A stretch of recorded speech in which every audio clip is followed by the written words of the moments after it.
Well, thank you all. Like Irina already gave us a quick welcoming.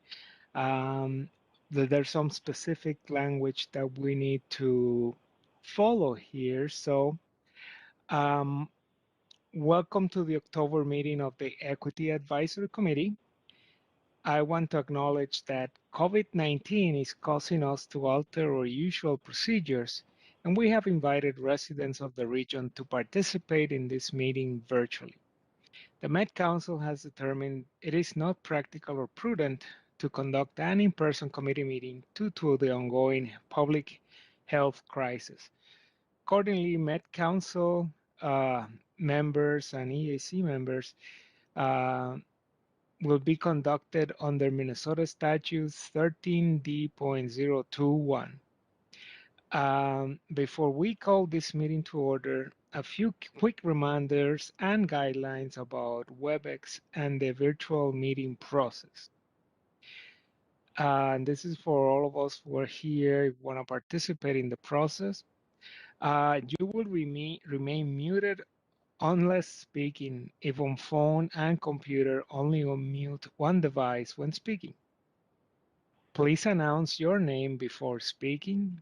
All votes are conducted by roll call. Communicate with each other only through speaking. Only use the chat function to address difficulties such as you cannot hear or be heard, or that you have a question. And do not type your question on the chat, and do not put links in the chat to avoid having a conversation in the chat for public transparency and accessibility purposes. Use the raise hand feature if you wish to speak. If that doesn't work, type in the chat, I have a question. Um, this meeting, and for your information, this meeting is being recorded and will be available online. And Lila will be monitoring the chat, and you can reach out to her if you're having technical issues, and she will put her cell phone number in the chat. Okay. So this time I'm just calling the meeting to order. And I do think that we have enough members to reach a quorum. So I will ask Lila to call the roll call to confirm that we have a quorum. Sounds good. Thank you, Councilmember Gonzalez. I'm going to go ahead and name off name, first name, and last name. Lenice Block, Nicole Ellis McGregor, Here. Leah Goldstein Moses, Here. Francisco Gonzalez, Here. Nicholas Jenkins, Here. Chai Lee,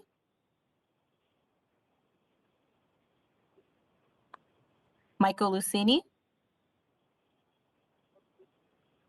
Edward McDonald, Here. Julia Miller,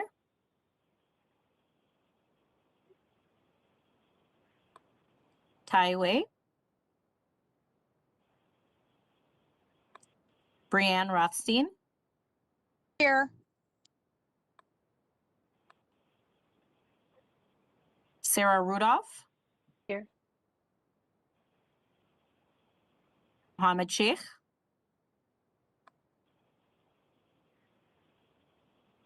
Nalima Satadi Munin, Philip Sterner, Anita Irvina Davis. Here.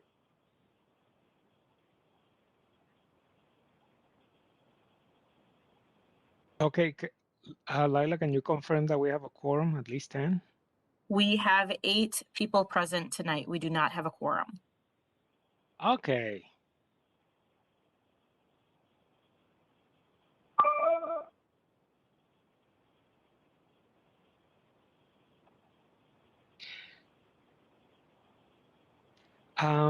If some folks join us later, maybe we can revisit the issue. We have uh, we have to approve the minutes for the last 3 meetings or 4 meetings actually. Just looking at my notes, and we cannot do that if there's no quorum.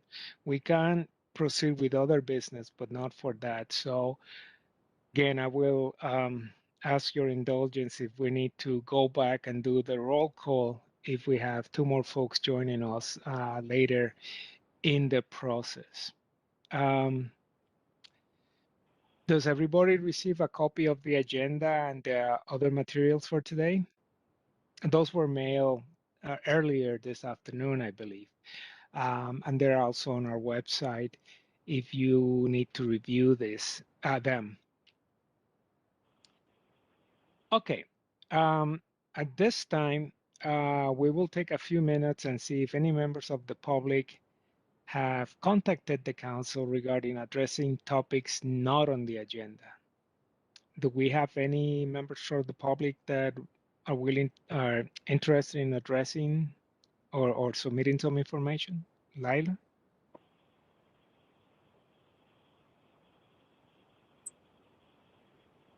I've not received comments.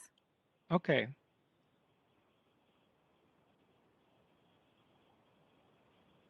All right. We are changing a couple of things on the agenda.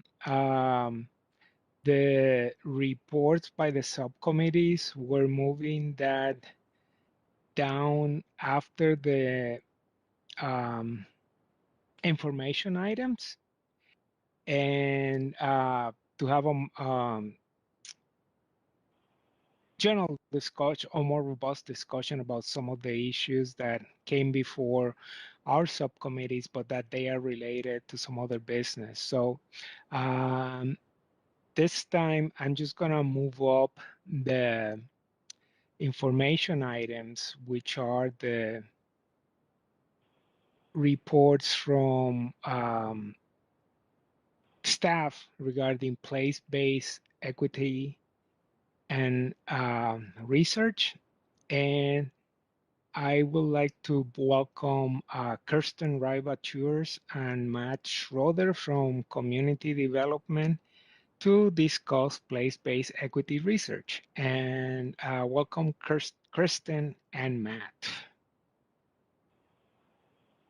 Thank you, Councilmember Gonzalez, and hi Yes. to all the committee members. Just give me 1 second to pull up the presentation. We weren't sure if we had support in terms of other folks clicking for us tonight, so we just sort of came prepared to do that. And we also did shorten the length of our presentation, so if you saw it in the linked agenda online or in the information that Lila sent out earlier today, this is just a slightly shortened version so that we can better accommodate the time that we were allotted today and make sure that we do more listening than we do talking. So we're happy to answer questions about some of those other slides that may not have made the cut for the live presentation. We have those available to us. So I'll go ahead and get us started. Again, Kristen Ribatura, Senior Researcher on the Community Development Research Team, here with colleague Matt Schroeder, also on the Community Development Research Team. We want to thank the committee for inviting us to share more about our work developing new resources for people-centered place-based equity decision-making. And this is what we hope to cover in the next 15 minutes or so. An overview, why we developed this data set, what's in it, what's next, how we are spreading the word and gathering feedback on this new set of tools, and then certainly hope to have some great discussion with you all this evening. So, just zooming way out and thinking, very big picture here. Every 10 years, as you know, the council publishes a regional development guide, most recently Thrive MSP 2040. During the last planning cycle, these regional planning documents were particularly influenced by a research effort undertaken to fulfill grant requirements for the U.S. Department of Housing and Urban Development, a report called Choice, Place, and Opportunity. an equity assessment of the Twin Cities region. The purpose of that assessment was to better understand if the aims of the Fair Housing Act are being realized in metropolitan areas. And it involved several specific analyses, one on residential segregation, one on the spatial landscape of opportunity, and a third on the barriers to housing choice. So those are the components of that report available online. Happy to share that link. Among other findings and outcomes, it resurfaced a well-tread emphasis in community development research, at least, on the harms of concentrated poverty. This research is sometimes referred to as neighborhood effects. You know, I'm sure you've heard statements like your zip code determines your life chances or your economic mobility or your health. This is the kind of work we're talking about. So from the start, however, you know, community advocates and organizers who were involved in shaping the work of choice, place, and opportunity, you know, they really critiqued this framework. And in particular, you know, around the ideas that poverty is again positioned as the problem rather than focusing on the root causes of poverty. That our region has high poverty neighborhoods is positioned as the problem rather than, you know, an emphasis on the disinvestment, predatory practices, and systemic racism underlying all of those things. And so our concerns about those points and others, you know, as we moved away from the publication of that report and toward, you know, providing an annual update on concentrated poverty, because the concept was integrated into the regional development guide as well as the housing policy plan. You know, our concerns about this grew, and in 2019, we decided to start an engagement project to get a better sense of how stakeholders in our region were using that annual analysis of concentrated poverty and planning and policy work, and, you know, and what that work looked like in and outside of the council.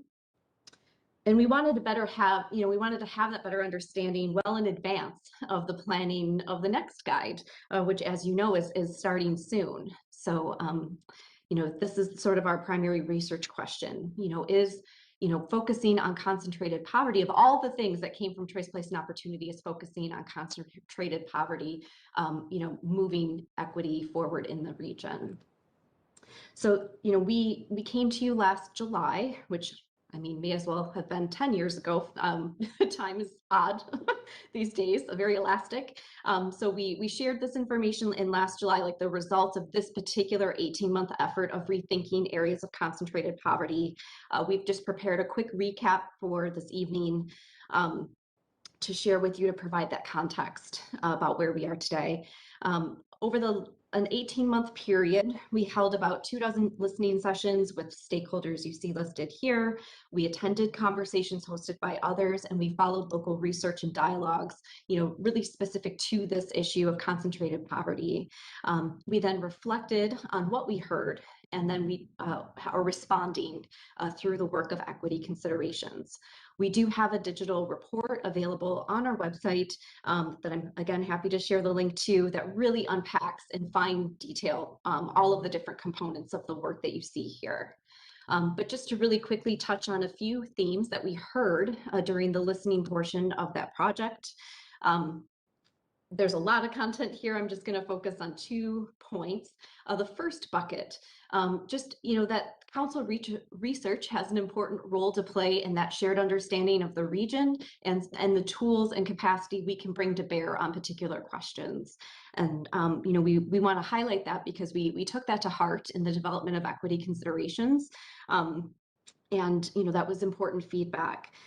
We also heard, I'd also sort of draw our attention to the third point here, which is the reinforcement of deficit-based narratives. And, you know, we really heard clearly that the concentrated poverty emphasis was harmful and was resulting in tangible challenges to the neighborhoods that are identified that way. And that we, you know, to correct that, we really need to look at a refocus and a shift of the regional dialogue on this. Obviously, we heard a lot of other important and great things in these conversations, but I just wanted to highlight those 2 as it relates to this work. So part of that response to the feedback of rethinking was to develop new tools and approaches. This is something we could move on quickly. We can replace an analysis and reports that we publish with a better analysis and other information that felt vital to shifting this conversation. Matt is going to describe the new data set in detail, but I just wanted to kind of draw that connection from the rethinking to the equity considerations data. Before Matt talks about what's in the data, I'm going to just quickly mention something that isn't in the data. One of the outcomes from the Rethinking project was a decision to no longer identify a subset of concentrated poverty where the majority of residents are people of color. This was also known as ACP 50s. Though ACP 50s may have been a good starting point for a shared analysis of patterns of residential segregation, which was the intention behind HUD's use of this. We found in our conversations that there were some unintended consequences resulting here. And so just to touch on a few we've listed here, how this was being used in the region, both in and outside of the council, it was some problems. There was the further stigmatization of neighborhoods and their residents. These are a map that says these are the problems with regional equity, right? Not great. Folks were mistakenly interpreting the ACP 50 as residents of color in poverty, which was not the case, right? That was sort of a misunderstanding that was actually fairly common. And most concerning, I think, is really the use of this particular, analysis or variable and map to start to become a proxy for what neighborhoods and communities really need or want. Rather than do that deeper and holistic engagement that is required to really better understand those needs and bring lived experience into the conversation. And so is it possible to recreate ACP 50s because it just used census data? Yes, it is.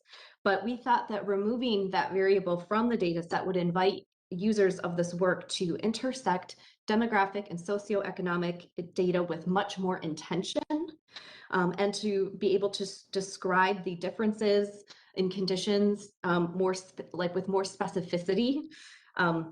This really isn't about erasure or just deciding that these issues are not important. They're hugely important, but they are also complex. And we want to honor the complexity of those conversations and really move the data conversation much closer to whatever policy issue it is that's on the table.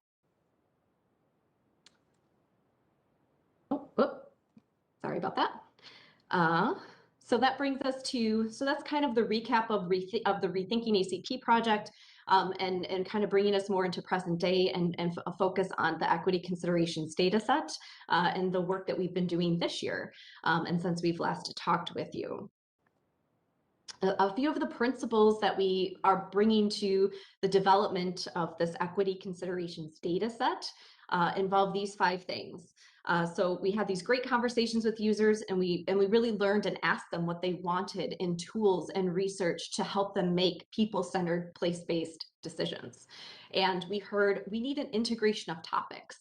The Met Council and other larger cities in our region, we have our housing planners and our transportation planners and our parks planners. And we wanted to make sure that there is an array of information available so that we can have more cross-pollination across these topics and take more holistic approaches into the discussions of things. Things affect one another, right? Nothing happens in isolation. So we took the time to assess that and create fields that speak to those topics. Second, we have both a balance of characteristics about people, about residents, and characteristics of places to, again, make sure that we are able to take a full accounting of what this looks like and bring that into the conversation. It's not a one or the other. It's how do we really honor and think about both. A fourth point is disaggregate wherever possible. So I think our initial concentrated poverty data set, we had a binary. We had white, and we had people of color as a share of the total population. Now we have a wealth of information on racial categories, but also on things like housing cost burden. Now we break that out by owners and renters. We break that out by different levels of income. We also break housing cost burden out by major race groups. So really trying to get, again, as fine-grained as possible, which can sometimes be a challenge with small geographies, but we are doing our best to really dig into that. And lastly, the trends and bringing forward information that is important historical context. How do we bring that forward and make that a live part of present day conversation? And how do we, kind of summarize and look either to the future or summarize sort of recent trends? So, we have some 5-year summary variables, for example, just to, again, try to provide some temporal context to some of this work. And also, equity considerations is different than any other data set or research we've published because we start by calling attention to its limitations. That we have this statement both on our website, it's like page 1 of our user guide, really that this or any data set is incomplete and inadequate for advancing regional equity alone. I mean, common sense perhaps, but that while quantitative data can do some things really well, it's only one way of understanding the world. And even if we added infinite more fields of information, that would replicate a problem that we're trying to address and not reproduce, which is that we could think we have all the answers needed to make good policy decisions, but what is powerful, what is effective, what is important is actually connecting with those we are trying to serve to really understand those lived experiences and how our decisions can improve their lives. So I think with that, I'm going to hand it over to Matt to talk more about the data itself. Yeah, thanks, Kristen, and thanks, committee members. I'll echo Kristen's thanks for having us back to talk about this product that we're excited about. So, Kristen, if you go to the next slide. As Kristen mentioned, we really care deeply that that our users use this resource effectively, and so we put out a user guide that, in addition to those linking users to those resources that'll help them engage their audiences and the people that they serve effectively. Just some general tips for using the data, a list of ways that you might think about using it in order to just get people thinking, jumpstart their imaginations, as well as calling out the limitations of the data. So as Kristen just said, we're not simply relying on more data to substitute for a deeper understanding. Next slide, please. We did, as Kristen mentioned last February, bring out a large expansion. I won't go into detail on the many categories of data that we put out. Next slide, please, Kristen. Some of those will come up, but in the coming slides. So the big thing, one of the big things that we did in response to feedback from a lot of people was to add in a focus on concentrated affluence. So not just homing in on poverty as the sole issue of concern in the region, but to broaden the attention to the two sides of it, and to the systems that create concentrated poverty and concentrated affluence. So we are really recommending to our users that if they're paying attention to poverty rates, that they also consider the flip side, the affluence as well, to just kind of balance the scales and avoid that single-minded focus on poverty that really contributes to that deficit-based narrative. Next slide, please.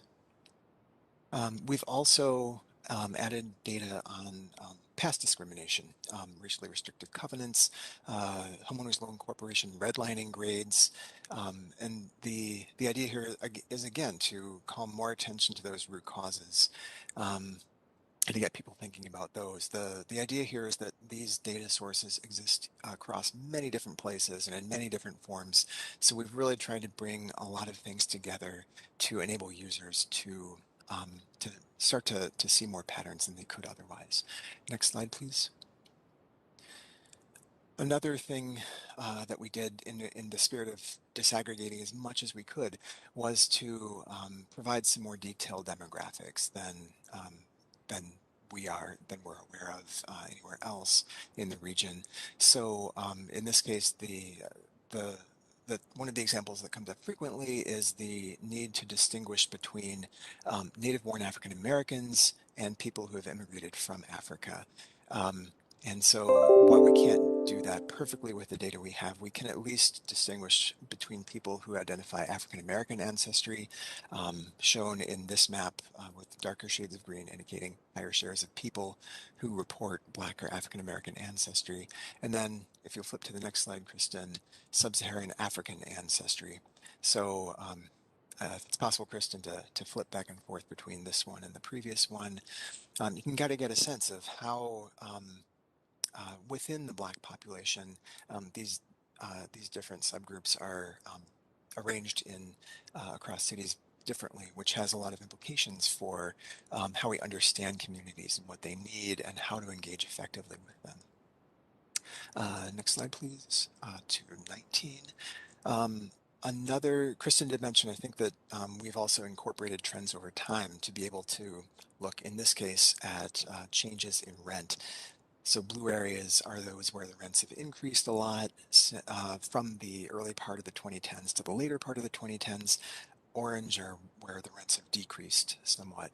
And then I think people can really realize the power of this when they combine it with other features too. So in that map on the right, overlaying the change in housing units between 2010 and 2019 on it, so that we can start to at least get a very, very rough sense of whether these increases in rents that we've seen come more from the construction of newer units that rent for more, that have higher rents. So that would be kind of on the left center of the map in Burnsville, versus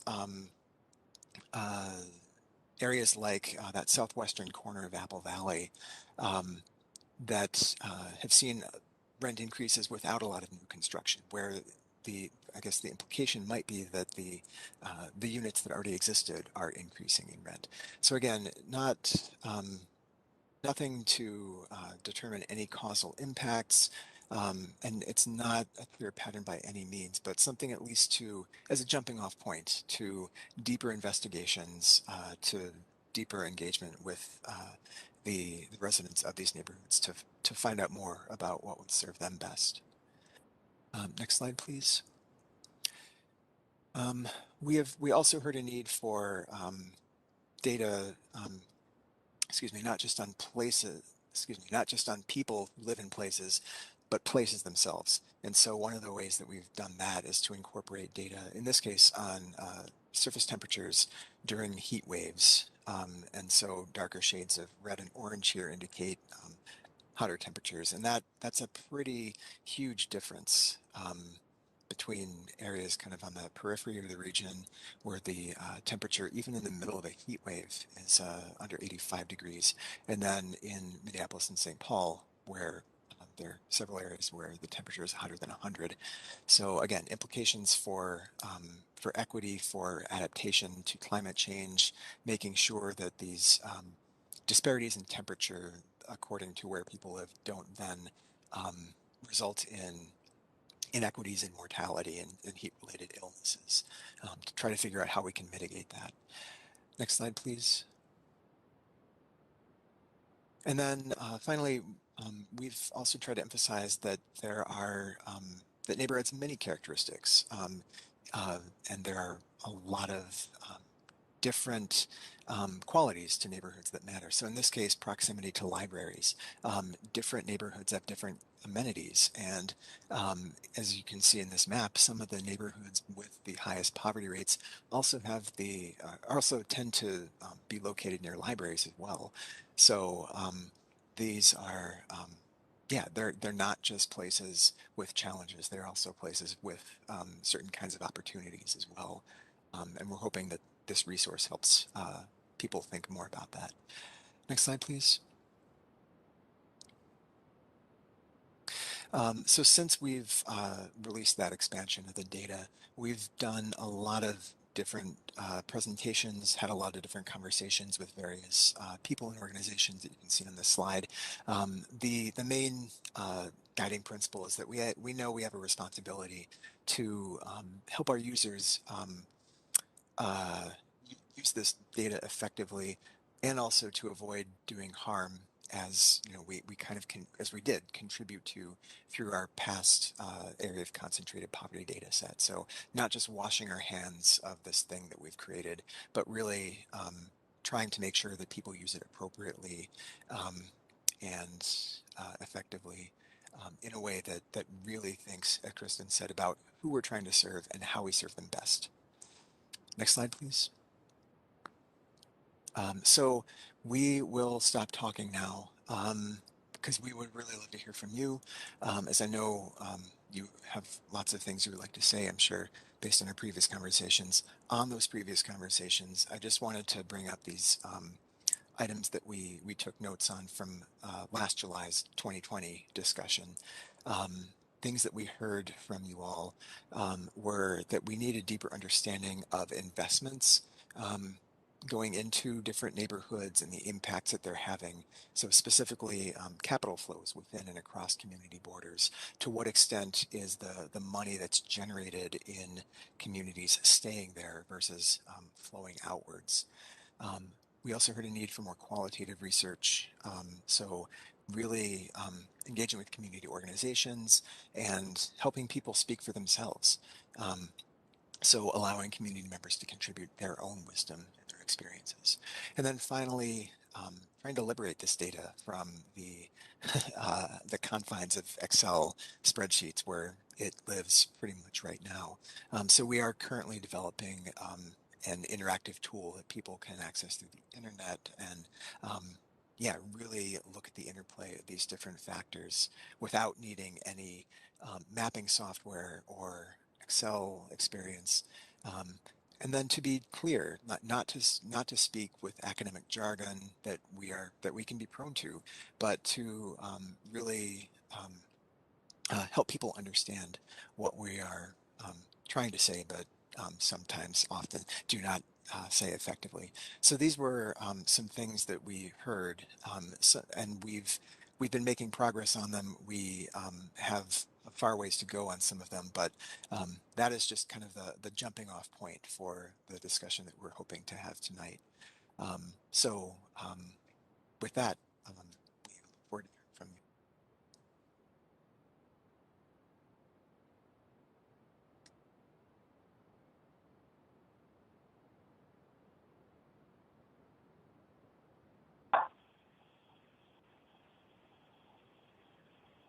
Madam Chair, I'll comment. This is Edward. Go ahead. First of all, thank you very much for the presentation. I really like how it has evolved, and I know there's a lot more, but it really does paint a fair or more equitable lens of the communities, and taking a look at kind of what's transpiring there. And so I really appreciate the effort. I just wanted to mention that on the economic outlays, which is becoming a very, very important source of information that low wealth communities would like access to. And it would be great if the Met Council can provide that. That is capital flowing in and out of those communities and where it's landing. That kind of information is important. A couple of people, Ken Myers is a researcher, used to work at Rainbow Research, has developed the methodology for producing that kind of data. And at one point, the Neighborhood Development Center had sources that were also doing that type of research for them in and around the Midway. And that information was used to, you know, seeing what people purchased and where the proximity from their neighborhoods where those goods and services and products could be purchased. And we're able to track that and then use that information to lure like businesses into those communities to provide jobs and things of that nature. Investing to rid poverty versus relocating people to decrease poverty.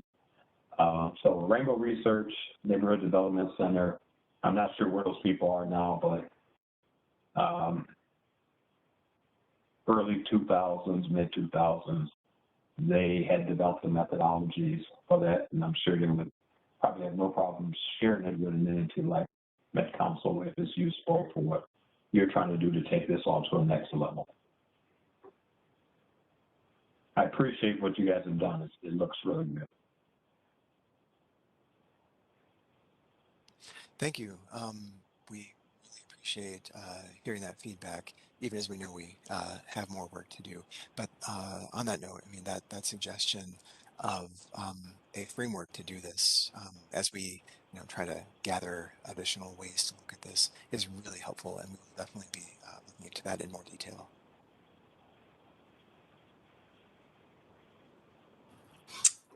I think I saw Sarah with her hand up. Do you want to go ahead, Sarah? Thank you, Madam Chair.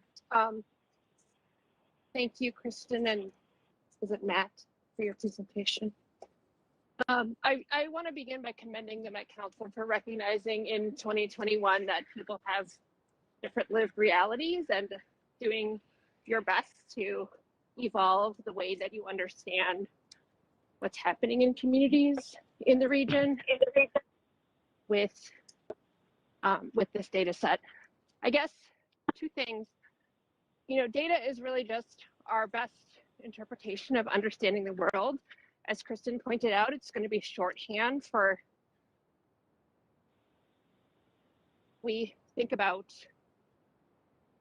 what's actually going on, right? So data is kind of shorthand for reality, and also stories are shorthand for reality. And so I guess you've alluded to this in your presentation, but just wanted to say that data paints a picture or it tells a story, and the story is really the way that we understand our realities, which that's different than actually what the realities are, but it's just our understanding of reality, especially from the outside. And so I guess when you shared your presentation, there were a number of references to people who use this information. And I guess, I recognize that the Met Council largely works with intergovernmental partners, both at the local level and the state level. And I'm wondering how much of this information is really being used by those partners versus how much of this information or the framing of the information is actually useful to your community partners. It's kind of Edward's question, but maybe in a slightly different frame. Thank you. I'll jump in, Matt, and please add anything. Thanks for, that question. And I think that's what, when Matt was talking about, or that last point on the last slide around, making this data more accessible.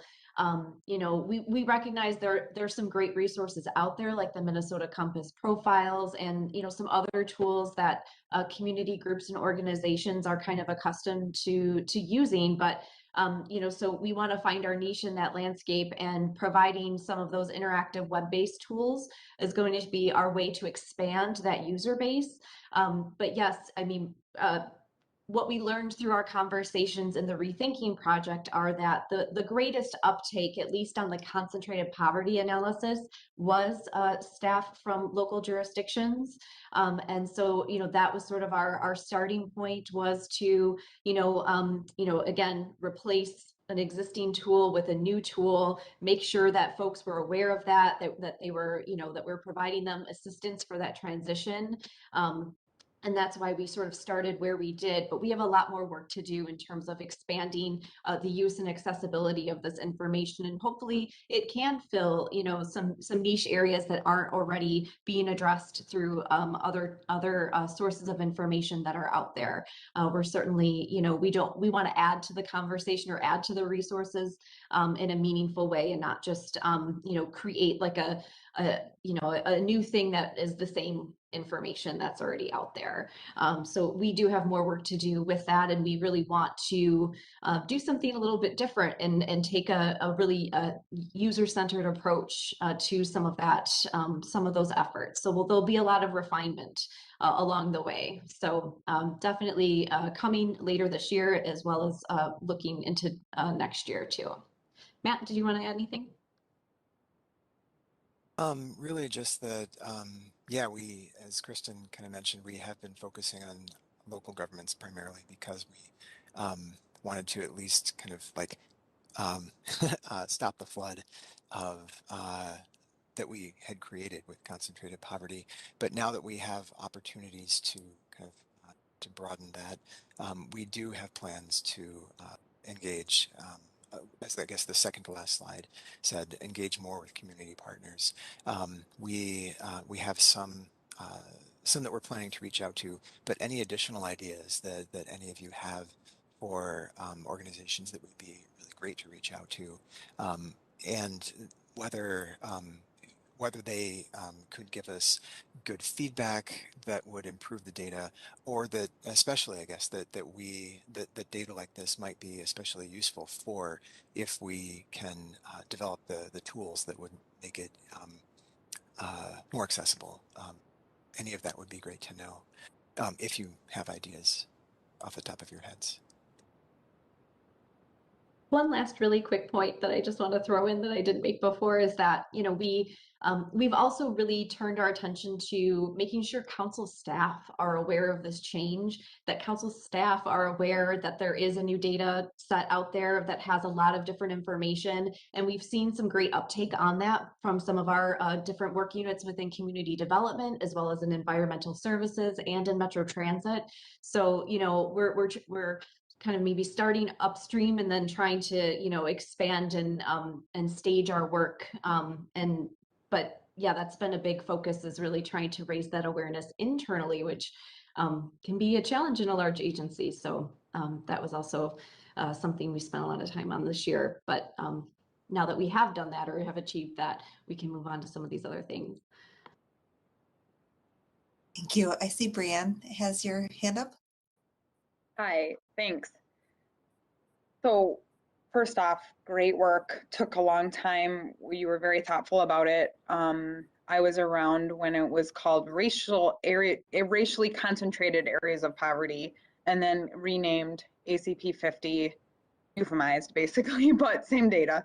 And so and I appreciate you naming earlier that there's been incredible damage in this data, but not just the data, it's a philosophy that the Met Council has had for decades. And so it's being characterized tonight as a data set, but it's a fundamental policy objective that runs through almost everything the Met Council does. And so I appreciate you're the researchers and the data people, and I appreciate you kind of redefining the data, but the policies are ingrained, and the policies that have been, and programs that have been developed around ACP 50 and have incorporated ACP 50 both formally and as a philosophy for policy and investment and program development. So I would just say this is the very first step, and keep going, keep coming up with data sets that are asset-based. You've just started to scratch the surface. It's really exciting to see mapping investment in community. And that's a very difficult task. It could start with Met Council investment, but it could also go, where are the billions of dollars of Met Council being invested in the region with sewer and roads? Which are the bulk of I mean, transit is of course a big one too, but where is the money flowing And just like in procurement, you know, where is the money flowing to the BIPOC community? Is it flowing in accordance with federal law? We need to ask ourselves that about capital investments as well. And so doing a mapping exercise of where the capital investments that the Met Council has made decade over decade over decade, and then overlaying that with the affluence versus these layers, I think that would be an incredibly powerful and important, where is the money going? And so that's starting with the Met Council, and then of course, then we got to do MnDOT, then we got to do the other governmental agencies. But I think that's a critical next piece of data that would be helpful to be garnered from this. But this is a mind shift away from deficit policy and planning, and away from the concentration of poverty as the cause itself. And we'll talk about the LHIA in a minute. That philosophy is rooted in the draft LHIA plan, that investing in affordable housing in the wealthy suburbs is the solution to our affordable housing issue. And that is a fundamental, that is very pervasive, and it's pervasive throughout policy. So thank you for the work, but it's not about the data, it's about a policy and a program switch, philosophy switch. I'm excited to be a part of it at the EAC level. And I commend the work, but it is just like absolutely the very beginnings of really shifting thought on it. So thanks. Thank you. I see Nicole and then Anita. I'm sorry, did you want to respond to that before we move on to Nicole and Anita? Oh, just briefly, yeah, thank you for broadening this to the kind of a worldview, I guess. That is, yeah, is something that I think is slow to change, not just because of the bureaucratic obstacles of a huge organization, but also just the broader mindset that pervades much of our society. I mean, and it seems like in a lot of cases we are kind of trying to swim upstream. I mean, you gave the example of other organizations too, but I mean, HUD, for example, has really latched on to this concept that concentrated poverty is bad. We need to incentivize housing choice voucher holders, encourage them actively to move to higher opportunity areas, however you define that. And so there are, yeah, a lot of different levers happening that we are part of, but as much as we can, it's yeah, it's useful to help us to be thinking in those terms of the broader worldview. So thanks. All right, go ahead, Nicole. And then Okay, Anita, you'll be next. thank you, Madam Chair. Thank you, Matt. And is it Kristen? Great presentation. I think this is a real system change, culture shift, and two policies are ingrained, you know, historically in a lot of how we do the work through government or intergovernmentally. And so I just want to commend you on disaggregating the data and really telling the lived experience and stories of those people in those communities. Also, I wanted, so someone had approached me and knew that I was on the EAC and was asking about this research and where was it at, because I've been having discussions in the community outside of work with coalitions about, you know, how is allocations going when people allocate funding to certain places like housing and resources. And if we really don't get to the root cause of poverty, then we, you know, it's just kind of putting a Band-Aid on things, and then, you know, it's never really resolving anything. And so I really was impressed with what's in the neighborhoods, the libraries, you know, maybe even start looking at educational institutions within those communities. Also, and just had a question regarding the users who use this as a tool or who are using it. On what level is there, and this is probably far reaching, is there an accountability for the users, or is there a way to kind of assess where they're at? Or will there be sessions for them? You know, like there's, you know, I hope there'll be ongoing listening sessions within the community with community organizations. Hopefully that'll be ongoing. But what about the users? Like, you know, what's the expectation of them? Just to use it? Will there be a place for them to convene to dialogue? And that's my question. Thank you. That's a great suggestion, Madam Chair and committee member Nicole. I mean, we have yet to fully, we have some ideas for some tools, but we have yet to really think about and start the engagement process around kind of a similar, supports, additional supports, right? So not just technical assistance and documentation, but yes, like how do we not only raise awareness and make sure that the tools that we produce are useful, but I don't know about accountability. You know, we've had some dreams in years past about like, it'd be great if everyone had to watch this video before they could download this data set and then have it be, really, a summation of some of these points that we're making. I don't know what's possible to achieve with technology, we'll see. But I do think that, we are certainly paying much closer attention to who is using and citing this work. And we're asking folks to submit use case examples as they do use it for things. And we're trying to do some better tracking internally too about where this shows up in policy conversations. So, we're trying to bring some attention to that. But I think it's a great point that we could create space for users of this work to talk about how they're using it, as well as to, perhaps coordinate how they provide feedback to us about what needs to, what directions we need to go next, or, ways of refining the tools and information. So I take that as more of a comment than a question, but I think it's a great suggestion. Thank you. Thank you. Thank you. And thank you also, Nicole, for making us aware of it, the changes too, so we could bring them to this, to our EAC for discussion. And Anita, your turn. Thank you. My name is Anita Rena Davis. I am a North Minneapolis resident and actively involved in environmental justice issues in North Minneapolis.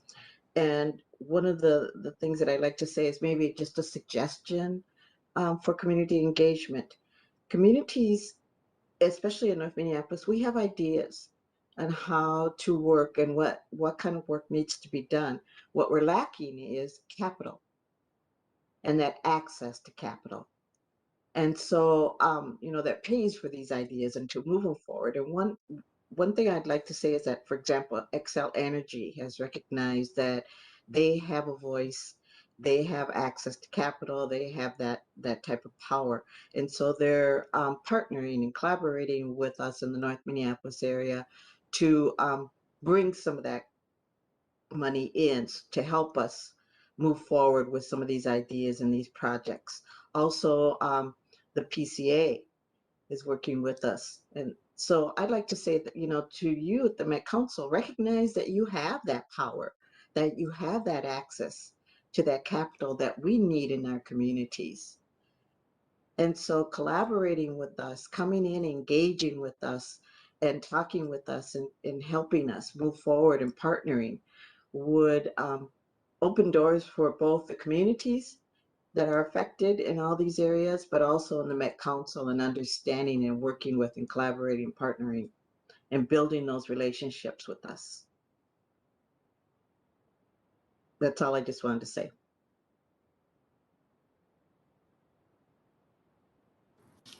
Thank you for that comment.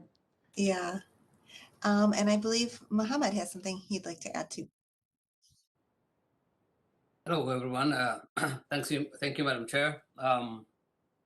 Thanks to the presenters. I'm also on board with the impressive nature of the data that you guys presented. Kind of gives everyone a glimpse of what the reality looks like. That said, my question to you guys is, forgive my ignorance in case I'm kind of missing something. It appears to me, listening to you, my understanding is that the data is kind of meant for partners and other community members who want to use the data. What I was wondering is, does this apply to to the Met Council? Can this be used internally as well to improve programs? If so, has that discussion happened?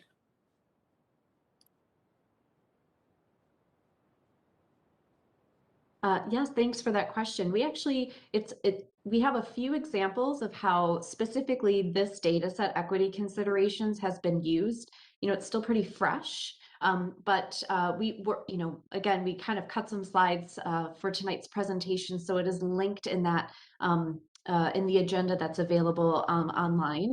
But we have two examples that I can just lift up. Hopefully there are more that we just don't know about, but here are two I do know about. One is that our environmental services, they are looking at updating a list of priority regional waters. And it's a big project, and I'm hesitant to describe it because I want to do it justice. But I know that they brought in an equity component in looking at that reevaluation of priority waters, and they used this data as part of that effort. And I'm sure there's more information available on that, and I'd be happy to dig that up and share it with all of you if there's public information available on that. Another use case that we're aware of is that our Livable Communities team in community development, that they have put together a tool related to some of their program work that allows developers and cities who are applying for LCA programs to kind of pull a fuller demographic profile of the areas surrounding the intended project to to provide that information to kind of guide engagement efforts and really just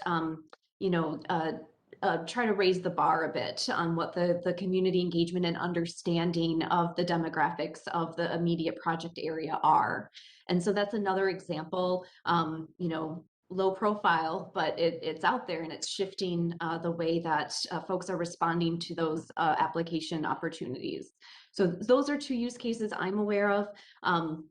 Matt, I don't know if you have any others that you want to share, but we're still really on the front end of this. And so again, a lot of folks are like, oh, this will be great for this upcoming project or effort. And so, we're going to hold them to that and make sure it's easy for them to use.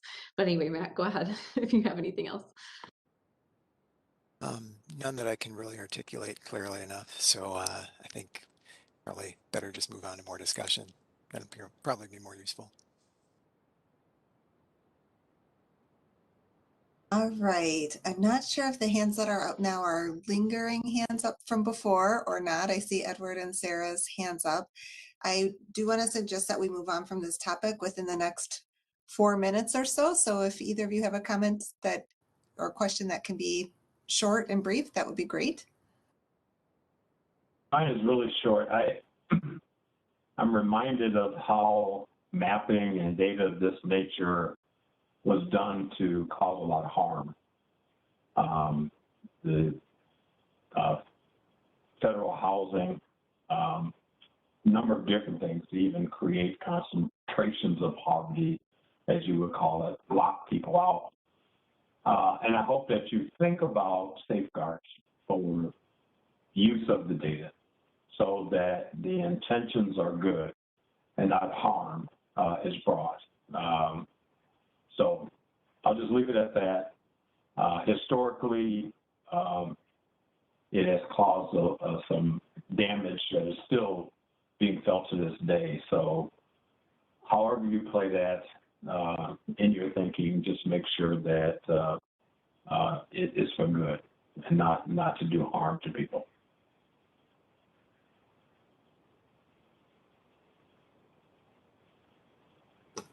All right. Well, Kristen and Matt, thank you so much for the presentation. And members of the EAC, thank you for your wise suggestions and thoughtful questions. I really appreciated the discussion. Thank you all. This was very, very useful, and looking forward to further conversations. Thank you. Thanks. Lila, I believe we have quorum. Am I correct in that?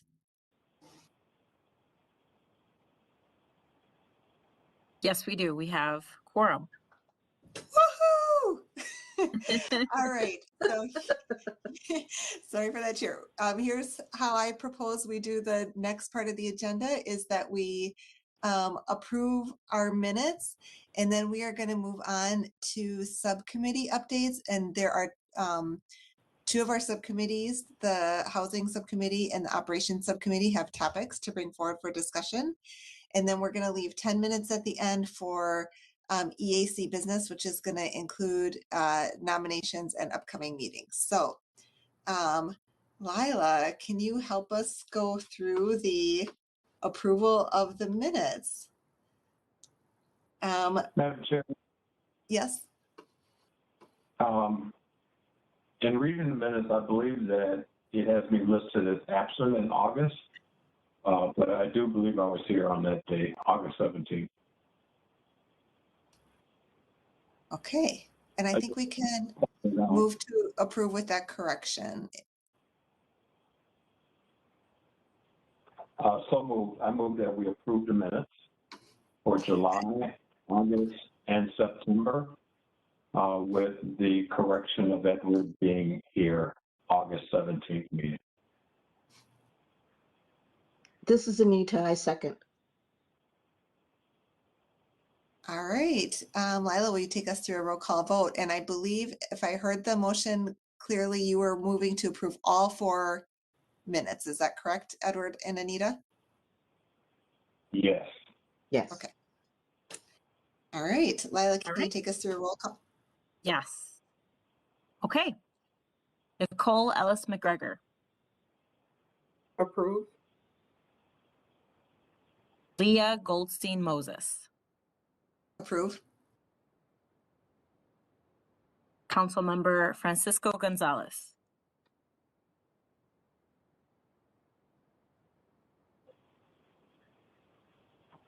Francisco might not be able to respond, but Can you hear me now? oh, there we go. Okay.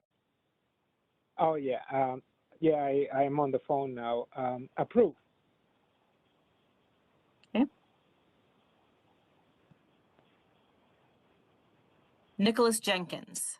Approved. Okay. Edward McDonald. Approved. Okay. Brianne Rothstein. Approve. Okay. Sarah Rudolph. Approve. Ahmed Sheikh. Is that me? Approved. Yes, Mohammed Sheikh. Yeah. Okay. Approved. Nelima Sitate Munin. Approve. Anita Arvina Davis. Approve.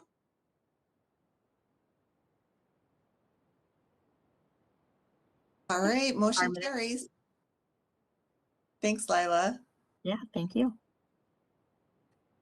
All right, we are going to move on to our subcommittee report outs, and I need to apologize to Sarah because about a week or so ago, 2 weeks ago, I emailed you that we were going to have a transportation item to discuss on tonight's agenda, and I just learned that a little bit ago that we are not going to have that item.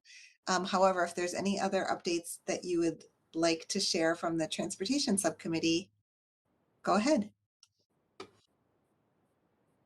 Julia, no apology necessary, and I don't have an update at this time. Thanks. Thank you. And I'm going to turn it over to the housing subcommittee, which has both an update and then an item for discussion. So I'll turn it over to you, Brianne, and the rest of the subcommittee. Hi, thanks.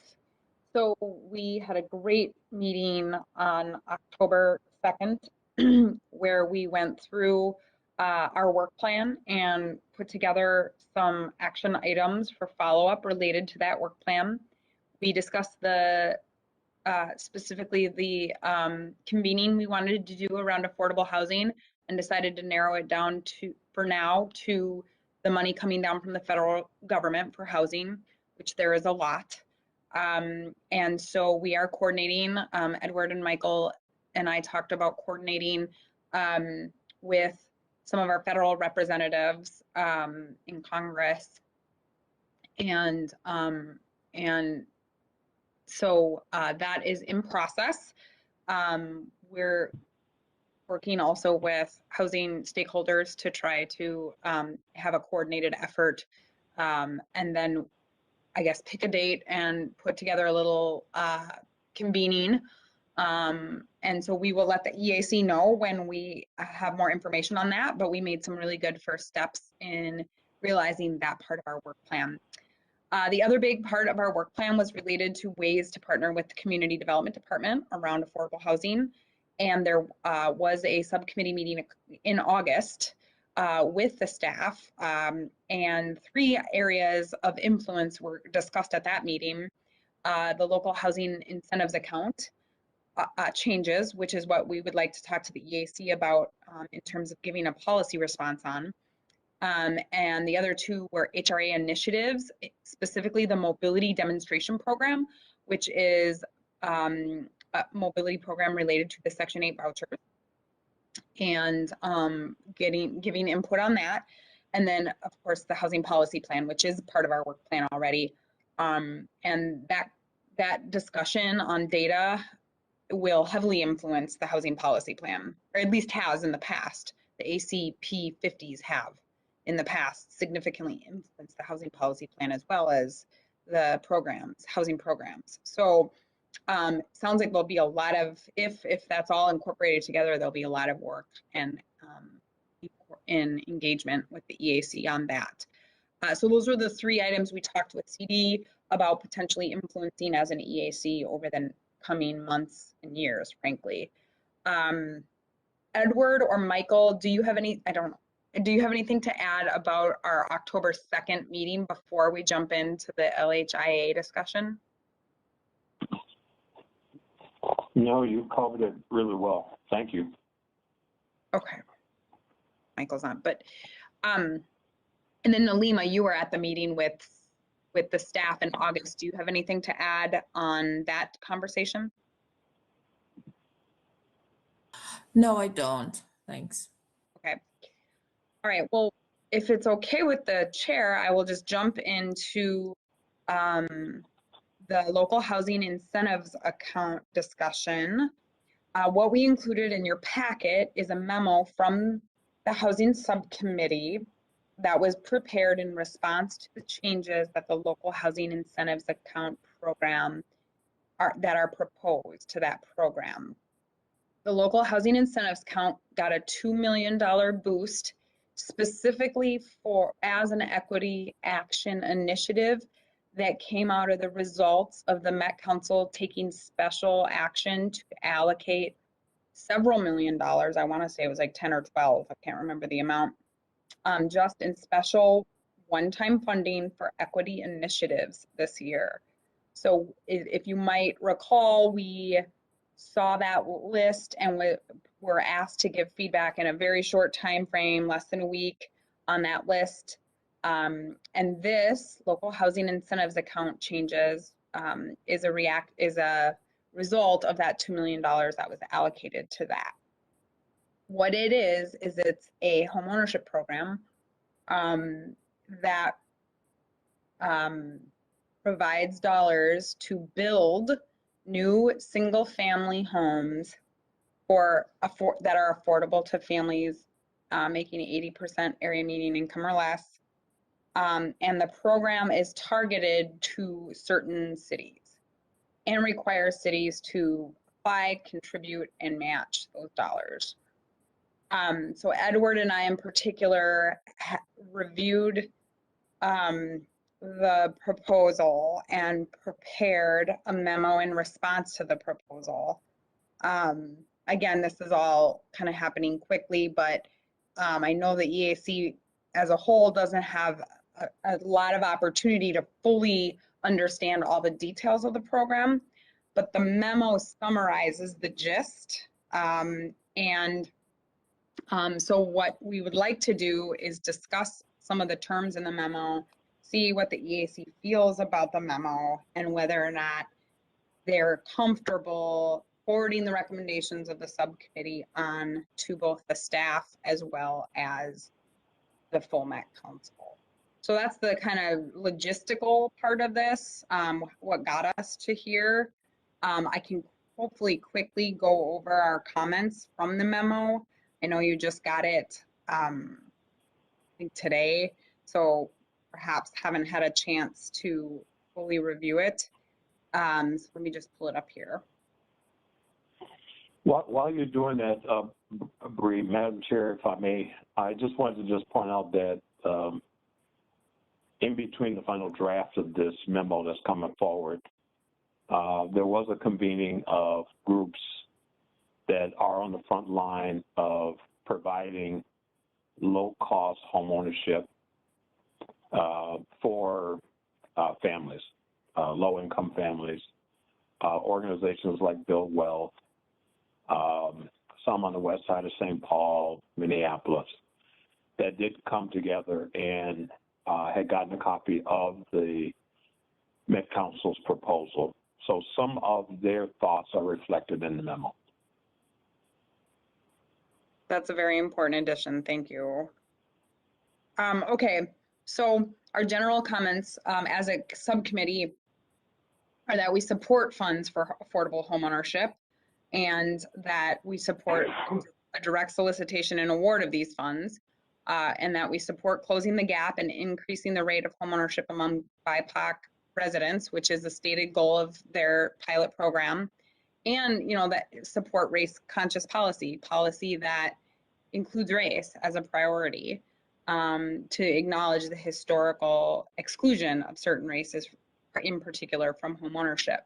And acknowledging at the same time that this is a law. It's the law, federal fair housing law requires it. But here are some of our other general comments. The outline does not provide enough detail, and we feel like the details are really important. We think that the impact is really insignificant. The $2 million could go a lot farther, used in different ways. In general, subsidizing the construction of new single-family homes is very, very expensive. And the primary beneficiary of such subsidy is the developer themselves. Also, the program will require deep subsidy far beyond the $100,000 per unit the Met Council is suggesting they would cap the per unit at, and require partners to fill those gaps. The way that the program is program design is outlined right now, cities with higher median sales prices would be preferred in the program. And the effect of this is that the subsidy per that unit gets larger because the land prices are higher in higher value, higher priced communities.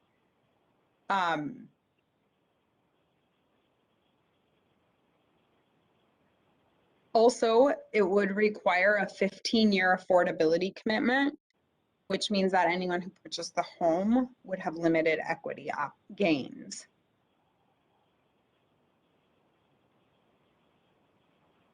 We've asked the question about whether, and this is a really interesting tie to the last discussion too, but we've asked the question whether the communities who are eligible would be examined for prior restrictive covenant practices.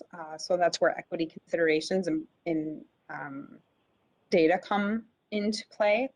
And then we've asked how they've engaged potential future homeowners in the program design and developers. With regard to our recommendations, we've sort of broken them up into two categories. One is please consider program redesign. And then the second is if you don't consider program redesign, here are our comments as the program is designed. This memo recommends providing grants to nonprofit organizations doing homeownership counseling and placing particularly BIPOC households in homeownership. And the justification for that is that the return on investment for getting homeowners of color into wealth building homeownership is much higher than building a few new housing units. The second recommendation is to provide assistance to the household rather than the developer or the unit itself by changing the program design to something more like down payment assistance focused on people of color. And while that doesn't get at the supply issue that we have in the market right now, we also don't think that 20 units of deeply subsidized new single family housing will really make an impact on the supply issue we're having. And then finally, if the program goes forward largely as it's proposed, we ask the Met Council to consider requiring small or local and BIPOC developers in their pool of developers they consider funding for this program. We again ask for the reconsideration of long-term affordability versus wealth building opportunities. We ask that it be allowed to be used in any community driven by the household and the local partners, specifically the city, because that allows the ultimate choice, and not to restrict the program to the 40 communities that 36 communities that they're proposing to restrict the program to. And then finally, that they ask people of color what their barriers are to homeownership and design the program around those needs. To the point that was made earlier about access to capital being a major barrier. So that's a quick and dirty summary of this memo. What we're looking for from the EAC tonight is questions, comments, and then we're looking to assess the level of comfort about moving this forward to the next step, or if we need another kick, another round of discussion. Thank you.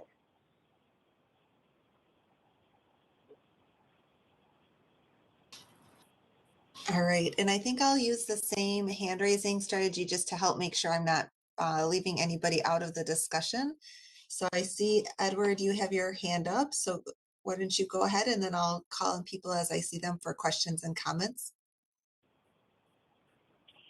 Yeah, so my comment is that, you know, at the end of the day, when you kind of swim through the maze of the proposal and all of the requirements that they've outlined in the document, it ends up saying if we are able to get the folks to invest and provide the match and do this, that, and the other in high affluent neighborhoods, we will produce 20 units of housing. So for me, I have to fixate on that number, 20 units. And if we're talking about an equity framework, and if we took the percentage of home ownership as it exists now, roughly 80% for white, 25% for black, I want to say somewhere around 40% for the indigenous community, 45% for Latino community, and 60% for Asian. And if you wanted to use their language and saying closing the gap in home ownership, then roughly 11 of those units would go to black families, and then the rest would be split between the remaining groups.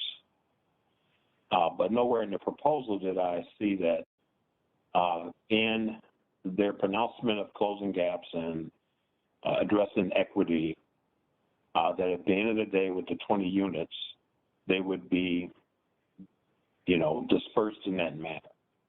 And so that's something that I think they should be brought back and asked. You know, I mean, the bottom line with the outcome is that you're trying to close the gap and you want equity in home ownership. And if we're going to use this program and it's going to be successful and get through all of the bamboozle, hoodwink language that's in the proposal, how would those final 20 units be distributed across the various race and ethnic communities?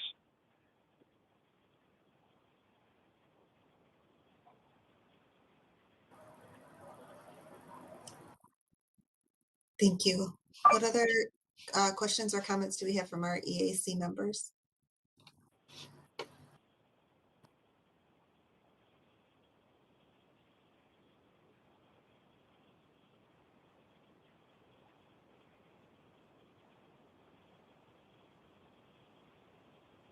Go ahead, Nicole.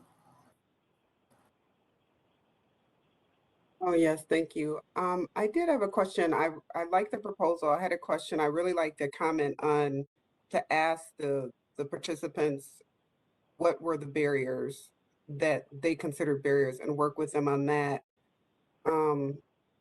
What does that look like? Or would they be provided with resources for that, or how would that go? That's a great question. I think it's something that we could potentially influence. We could potentially get asked that question again if we get far enough to have them incorporate some of our thoughts. I have a few ideas for it, but I would love the EAC to like be able to specifically contribute to that specific question, should they sort of receive our memo well. Thank you.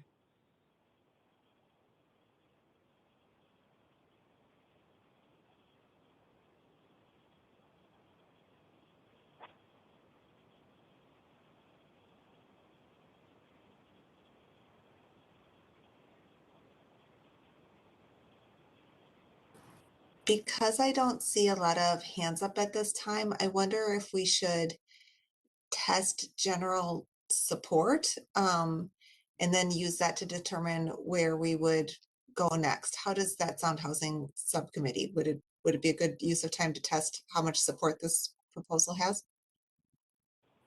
Madam Chair, Yes. I'm willing to make a motion. Go for it. I'd like to move this.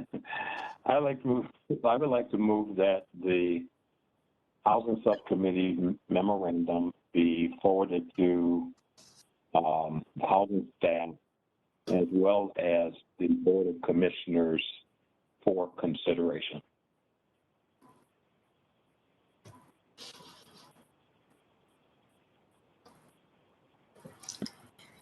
I will second that motion. All right, I think what we can do, I'm seeing that we don't have quorum anymore. So my suggestion is we still do a roll call vote on that motion and then use the roll call as advice. So rather than saying it's a motion carried by the EAC, we could say the general advice of the EAC is this, if that's okay, because we do not have a quorum anymore. Madam Chair, if I may, I think, I mean, I can stand corrected, but I think we already established a quorum at the meeting. So don't we maintain the quorum once we have established quorum during the meeting? Is that how it works, that once quorum is established, we assume that it exists even if someone has dropped off? Yeah, it would be a vote of abstention if they don't appear during the time of the vote, but we should be able to conduct business. Thank you. I appreciate that, Nalima. Thank you so much.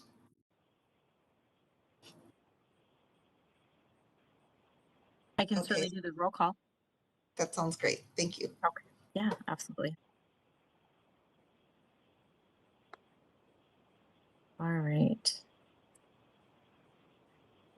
Nicole Ellis McGregor. Approve or yes? Leah Goldstein Moses. Approve. Councilmember Francisco Gonzalez. Approve. Nicholas Jenkins.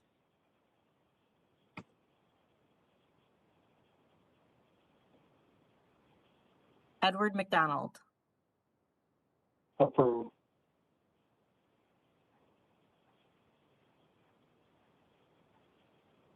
Brianne Rothstein. Approved.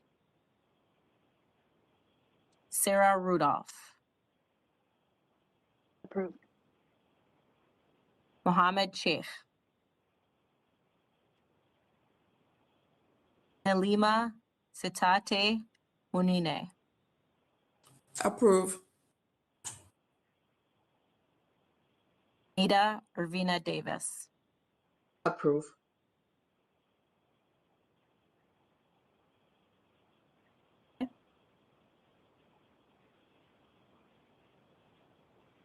Thank you, Lila, and thank you to the members of the Housing Subcommittee for the background work that you've done to get us to this point and the suggestions you brought forward. Many thanks. Thank you so much. This is exactly the thing I think that EAC could do more of, is put together policy responses. So I really appreciate the support. Great. For our operations subcommittee, we have 3 members of our operations subcommittee here today, myself, Mohammed, and Edward. And I'm going to start with a little bit of background about what we've been working on, and then I'm going to turn it over to Edward for another proposal that we would like to bring forward. So our operations subcommittee at our most recent couple meetings have done a few things. We've been looking at data from the Met Council about contracting and employment. At our very most recent subcommittee meeting, we looked at a survey from small business owners and from large businesses about what they saw as the opportunities and barriers to doing business with the Met Council. And we've had some discussion about what some of those barriers mean for the actual businesses and what results we're seeing. I'll speak for myself and then turn it over to my committee members to see if they would add anything.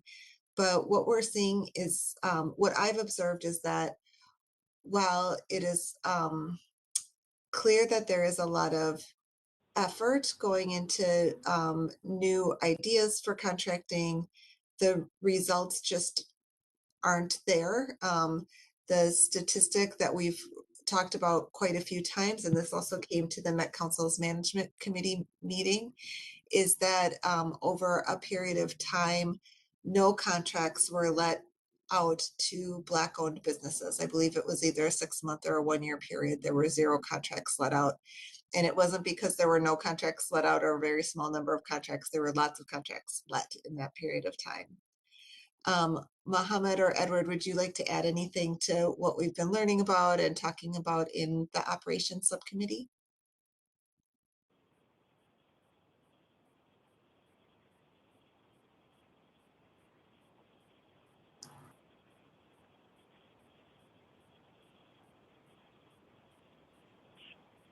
Madam Chair, I'll just say that we've been talking to staff about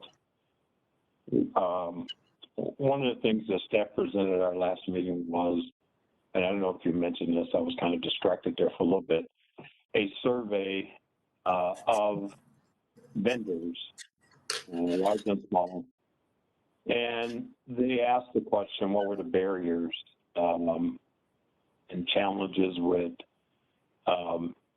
their relationship, and I'm ad-libbing here, paraphrasing, with the Met Council and doing business with the Met Council. The number one response came back, and if Asante is here, he can add some to this, but the number one response was that they didn't know where to find contracting opportunities with the Met Council. And so we began some dialogue about ways in which we can address that.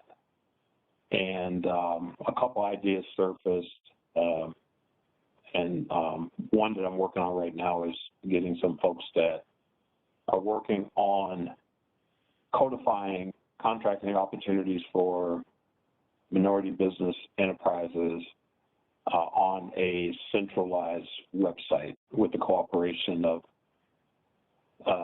the council, counties, cities, and the state, so that there is this one site that they can go to basically look at the plethora of opportunities that exist out there. And I think by our next meeting, I will be able to bring a couple of those technology wizards to present their concept to our operations committee. And also we talked about just convening some of the business associations representing those communities, like the Somali Chamber of Commerce and National Association of Minority Contractors Upper Midwest, Association of Women General Contractors, groups like that to begin relationship building.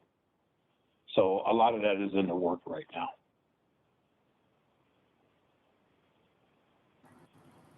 Thank you. Mohammed, would you like to add anything else? I don't have anything to add though. Okay. Well, Edward, I'd love to turn it over you to talk about the proposal that our operations subcommittee would like to bring forward for the EAC's consideration. Thank you, Madam Chair. Well, you know, as we've, you know, kind of looked at everything over the last year in that subcommittee, from affirmative action implementation to contracting, and some of the information that we are getting right now that continue to show underutilization of protected group people. Protected group people are, you know, defined by state, and they are what some will call BIPOC, but by state statute they're called protected groups. And programs like affirmative action, targeted business groups, minority business enterprise, small business enterprise, those programs are designed and to facilitate equal access and opportunity for those communities. In using the money that we all pay into the system to be used, but oftentimes the system will sometimes operate like it's a separate pot of money that those in the system put in and don't recognize all of our community's contributions to those resources that get used, and they get underutilized. I know the argument can be made that progress is being made, efforts are underway, you know, we're addressing it, but this is not an issue of making progress, addressing it, or underway. It's about compliance. Anything short of compliance with equal access and opportunity laws means that somebody loses. Some community may be overrepresented in that, and others may be underutilized. Because if you take in theory the concept of equal access and opportunities, which is the law, there should be a resulting parity, no disparities, no underutilization. And the only way you can get to underutilization is if the administrative application of those laws are not being adhered to. And that could be for a lot of reasons. It could be very intentional by folks that are inside who think that certain communities, particularly protected group communities, don't deserve an opportunity. So it results in Black business enterprises in the first 6 months of this year not getting one contract from the Met Council, and probably other places, municipalities and counties and other places.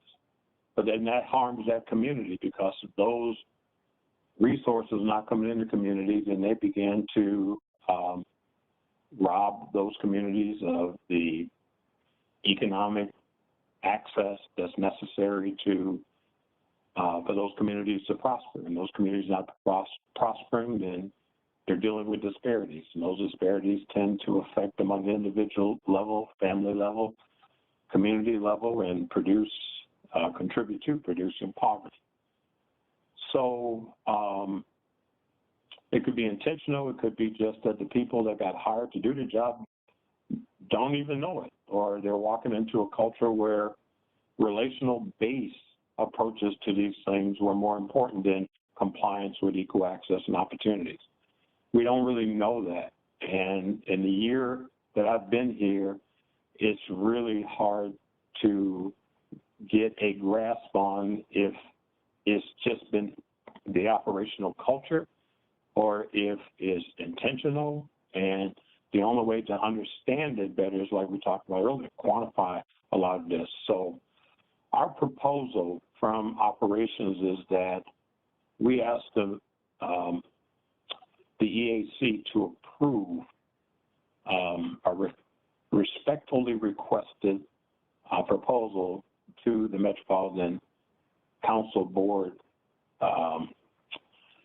that they would agree to finance and conduct an independent external audit covering the last 5 years of the Council's administrative application of federal and state equal opportunity provisions in its contract procurement activities, affirmative action programming, and civil human rights enforcement. And the reason we want this done is for several reasons. To determine if the provisions are being administered as required, determine how we can improve upon the administrative application of those laws to address underutilization of protected class and protected group participants in Met Council employment and the eradication of marketplace disparities. And then determine what additional steps does the Met Council need to take to address oversight, coordination, and administration of these laws, and what skill training may need to be implemented for staff charged with administering the laws that I mentioned, as well as volunteers that provide oversight like we do. In addition to that, the independent audit, the Met Council would create a working group comprised of a diverse group of community members to provide oversight of the independent audit. And that this audit would get started as soon as possible and completed within 6 months, with a report that would be issued and discussed at a convening of the council, the auditors, and the EAC to determine, and staff, to determine what actions would need to be taken collectively by all of us in order to address the findings in the audit.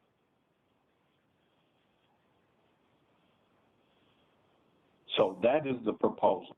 Quantifying this stuff can also be very educational to those of us who have to provide oversight with it. And it would just, I think, help everyone to have that kind of baseline assessment of the administrative application of those provisions. From where I stand, in my experience, tell me that we're missing the mark, because if we are not utilizing Black businesses in the first 6 months of this year, then something's wrong with the administrative application of equal access and opportunity provisions. If we're constantly producing underutilization of those communities, then something's wrong with the administrative application of those laws.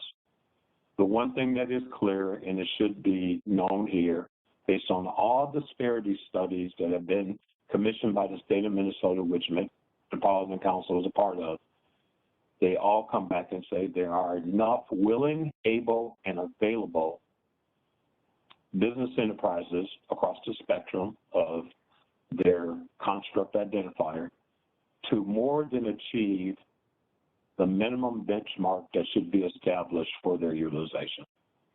So it's not a question of there's not enough in the marketplace.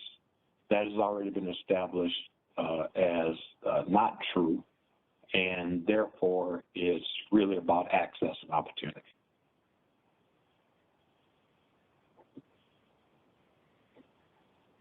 That's the end of my presentation, Madam Chair, and this has been discussed and shared with the Operations Committee members, and at this point, they all are in agreement that this should be a next step for our committee. One, to get your approval of this concept, and then moving on to be discussed at the Metropolitan Council's board. Great. I see there's a chat. Let me just quick peek. Okay, so Francisco had to leave, but before we move on to kind of move forward, let's see if there's any questions for clarification or comments that people have.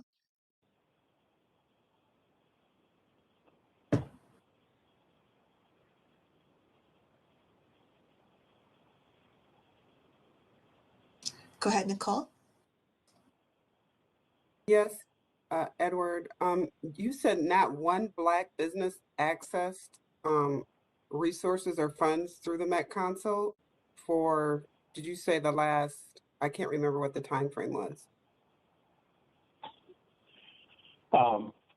We received a report from the Office of Equal Opportunity that was shared with the Management Committee of the Met Council that indicated for, I believe, the first 6 months of this year, and I can't remember the total dollars issued, but it was quite a few. I want to say 100 million or more in contracts.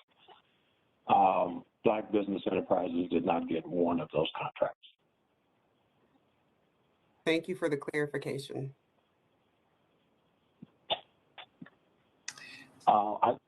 This proposal helps all businesses, and it especially helps the Met Council. And if we're going to, be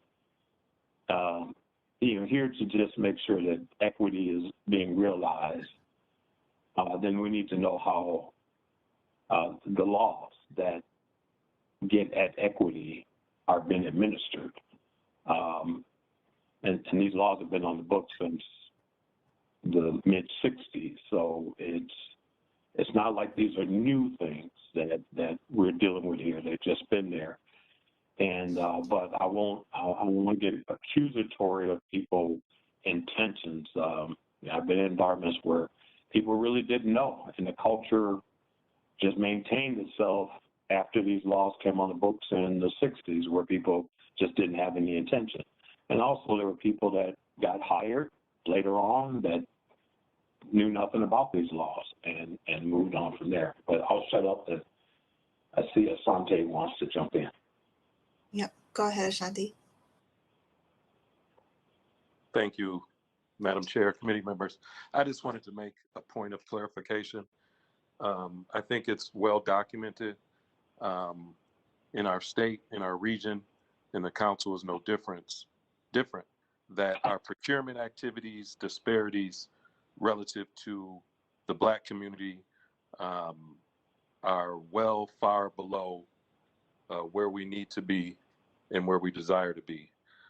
And I just wanted to acknowledge that and make a clarification, because I think accuracy is definitely important as well, in that the report to Management Committee was relative to Q2, in that 3-month period in Q2, and was only inclusive of MCUB eligible procurements and contracts, and did not include FTA or EPA funded projects with environmental services. So it wasn't that Black folks did not receive one contract during the 3-month period in Q2. Definitely well below where it should be, where we want to be. But I just wanted to make that clarification. Thank you. I appreciate it. Madam Chair, if you'd like me to, I'm sorry. Go ahead. What I was going to suggest is to see if there's any feedback on the proposal. So we've gotten a little bit of clarification. And then we could do something similar to a vote, but we have lost a couple more people at this point. So maybe, why don't we see if there's any feedback that we can get and then see where we are to determine if we should do a vote about moving this forward. Does anyone have any feedback that they'd like to offer?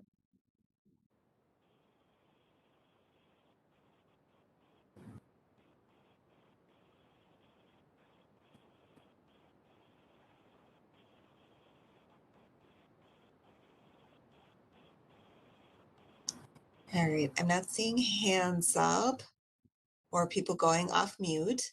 So, Lila, can you take us through a roll call vote about, well, maybe, let me think what our motion should be. Yeah, go ahead. I can make the motion, Madam Chair.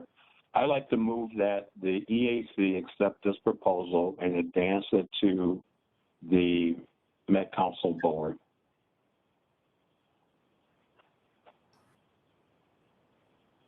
Do we have May I any? ask a question?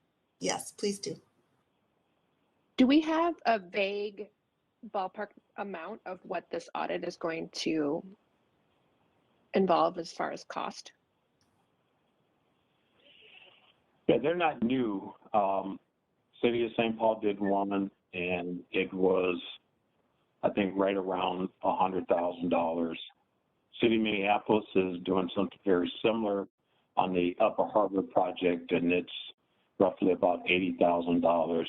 And the state of Minnesota did one very similar to align its contracting approach and affirmative action planning and those things. And while that was bigger in scope, it was about $150,000. So anywhere between $80,000 to about $150,000. And I should point out, though, the disparity reports that are required by the state and local governments, the most recent one done by Comm Research Group, independent research group, was $1.8 million. And that just, and not just, but it pointed out that there were disparities in contracting.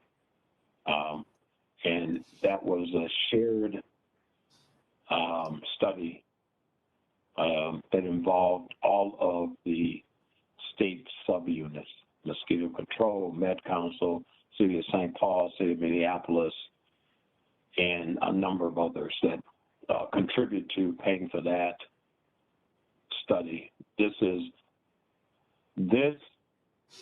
will tell you, based on that, to give you a little bit more detail about how we're administering equal opportunity, and if that is if that is contributing to the results, the disparity results that are identified in the disparity study.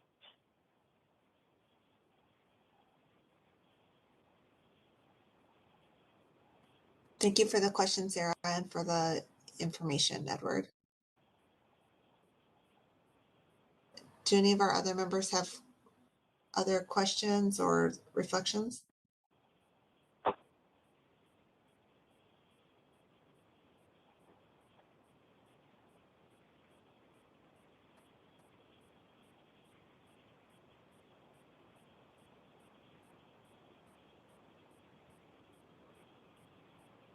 Madam Chair, I believe Ashanti's hand is up. I think, Ashanti, is that remaining from before, or do you have something else you'd like to add? My apologies. Let me take this down. There we go. Thank you. Thanks. Edward, I believe you were about to make a motion, so why don't we go ahead and do that motion and take a second, and then we can do a vote. And then because we do have quite a few people who've dropped off, I personally would appreciate if we review that in our operations subcommittee as well, which is in a couple weeks. But go ahead with your motion, Edward. My motion is that the EAC approve it. We do have a quorum, Madam Chair, and that it be moved on for discussion at the Met Council Board level.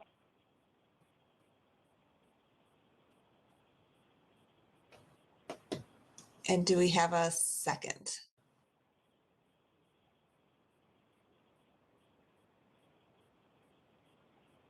Okay, so This is Anita, I second it. okay, go ahead. Great. All right, Lila, can you take us through a roll call?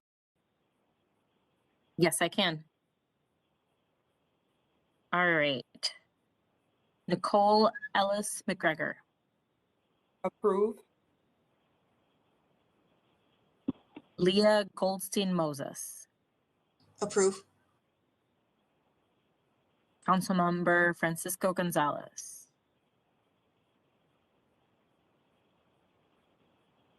Nicholas Jenkins.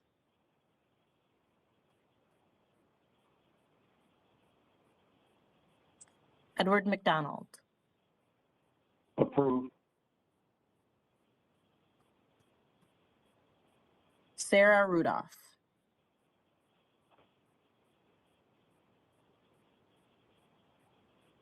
Mohammed Sheikh. Approved. Halima Sitate Hunene.